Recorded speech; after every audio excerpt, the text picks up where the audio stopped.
সপ্তাহার 2024 লাবণ্য media house প্রযোজিত এবং তুর্কি ভাই যে অ্যারেঞ্জার তাতে মোটামুটি যে আজকে আমরা এসেছি এখানে অ্যাটেন্ড করেছি পরিবেশ পরিস্থিতি আল্লাহর রহমতে সব কিছু মিলে আমরা খুব আনন্দিত এবং সুন্দর একটা প্রোগ্রাম প্রেজেন্ট করার জন্য তুর্কি ভাইকে এবং লাবণ্য মিডিয়া হাউসকে অনেক অনেক ধন্যবাদ। মডেল বলতে আমি আগে টিভিতে কাজ করেছি, এখন নাটক প্লাস প্রডিউসার আমি দুইটাই কন্টিনিউ করছি। সামনে ইনশাল্লাহ ভালো ভালো কিছু কাজ দেখবেন। আমার রানিং কিছু নাটক যাচ্ছে এবং কিছু হয়েছে, ইউটিউবে কিছু গিয়েছে। তো আলহামদুলিল্লাহ আপনাদের দোয়ায় বেটার কাজ করছি। অনেকগুলো মিনিংস থাকে, যেমন কেউ তার কাজকর্ম দিক থেকে উদ্যোক্তা, কেউ তার হাতের কাজ থেকে। আমি একজন বিজনেস ওম্যান ছিলাম, মানে আমার নিজস্ব গার্মেন্টস বাইং ছিল। দ্যাটস ওয়াই আমি একজন সফল আল্লাহর মতো এখনও আমি একটা বাইং হাউসের ওনার।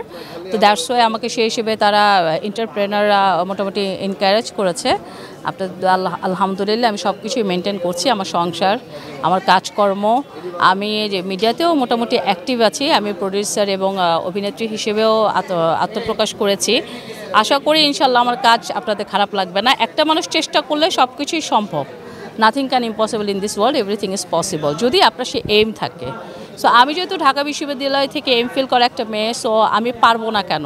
আলহামদুলিল্লাহ আমার পরিবারের সাপোর্ট আছে, দ্যাটস ওয়াই আমি এটা কন্টিনিউ করছি এবং করব সামনে।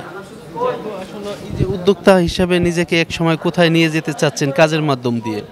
আমার উদ্যোক্তার বললাম তো কয়েকটা ধরন আছে। আমার খুব যেটা ইচ্ছা, আমি একটা মুসলিম নারী হিসেবে আমার যেটা ইচ্ছা, কিছু কর্মকাণ্ড যেটা মানুষের উপকারে আসে, সেটা হচ্ছে আমি এতিমদের উপর খুব দুর্বল, যেহেতু আমাদের নবী করিম সাল্লাল্লাহু আলাইহি ওয়াসাল্লাম এতিম ছিলেন। আমার খুব ইচ্ছা আমি একটা এতিমখানা করব, পাশাপাশি কিছু পথ শিশুর উপর কিছু কাজ করব।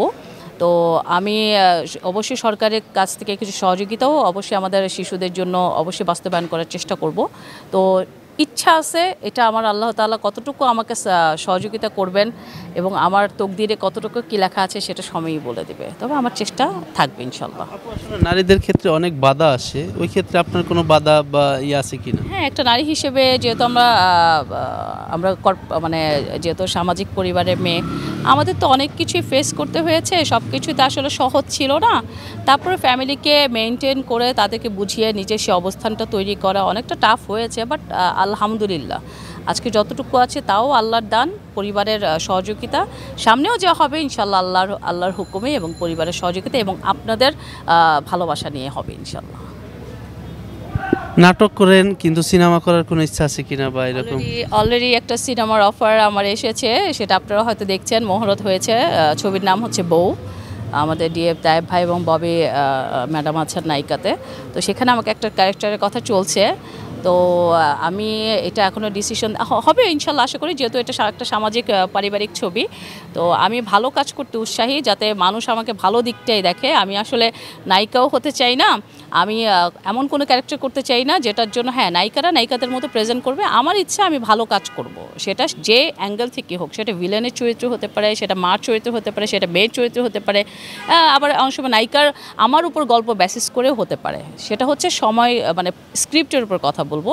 তো সেক্ষেত্রে আমি কিছু ভালো কাজ করব যাতে মানুষ মনে রাখে যে না এটা থেকে আমরা কিছু শিক্ষা নিয়েছি বা কিছু শিখেছি। তো শিক্ষা নিয়ে আমি কিছু কাজ করতে চাচ্ছি। আমি সব কাজ করব না, যেটা মানুষ কিছু ভালো কিছু পাবে, শিখতে পারবে, সেটার উপর আমি কাজ করব। সিনেমা দেখা হয় কিনা? হ্যাঁ, ডেফিনেটলি কম বেশি তো দেখা হয়, দেখবো না কেন। বাংলাদেশি ভারতীয় সিনেমা বেশি আমি বাংলাদেশি আসলে পূর্বে আমার সালমান শাহ খুব প্রিয় ছিল, খুব স্মার্ট একটা নায়ক ছিল।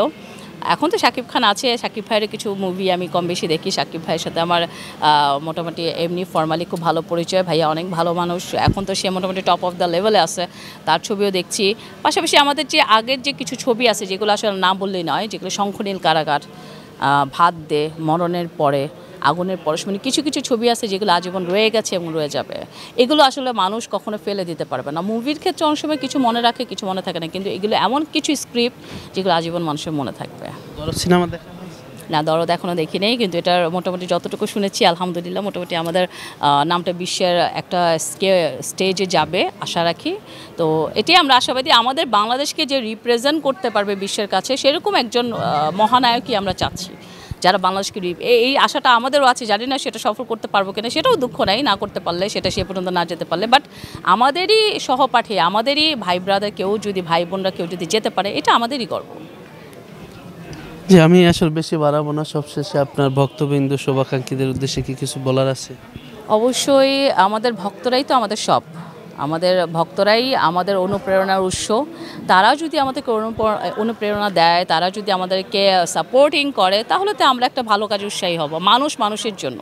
আজকে মানুষ অনেক নেগেটিভ কমেন্টস করে, ভালো কমেন্টস করে, কিন্তু কেন আমরা সবাইকে পজিটিভলি নেই না? মানুষকে চেষ্টা করাই, আমরা চেষ্টা করি। চেষ্টা করলে মানুষ মানুষকে সহযোগিতায় সারপ্রাইজিং করবে, মানুষকে মোটিভেশন করবে। তো মোটিভেশন করলে কি আমরা এনকারেজ হব, তখন কিন্তু আমাদের সামনে কাজ করার আগ্রহ বাড়বে।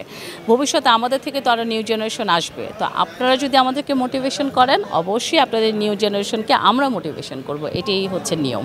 তো আমার দর্শকরা অবশ্যই আমার কাজগুলোকে পজিটিভ দেখবেন, এটাই আমি আশাবাদী।